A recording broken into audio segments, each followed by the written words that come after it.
তো সকাল সকাল বীজ ধানগুলো নিয়ে চলে গেলাম মাঠে, আর জেঠু ওইখানে বসে আছে আর আমি এখন যাচ্ছি রাস্তায়, বসে আছি এই যে রাস্তা ধারে। তারপর আমিও ধানগুলো নিয়ে এখন মাঠে চলে যাচ্ছি, চলে এসছি। আর এই যে মাঠ,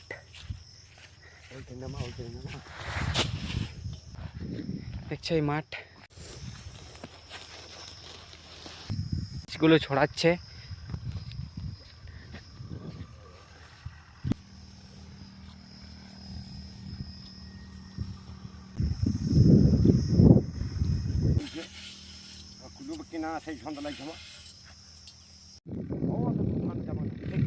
হ্যাঁ, আমাদের এখন বীজ ছাড়া কমপ্লিট হয়ে গেছে।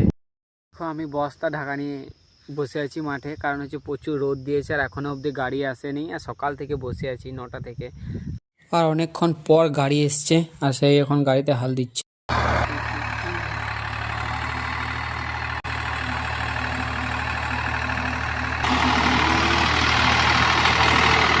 আর এদিকে আমাদের মাঠের কাজ সব শেষ, গাড়ি চলে যাচ্ছি। তো টাটা বাই।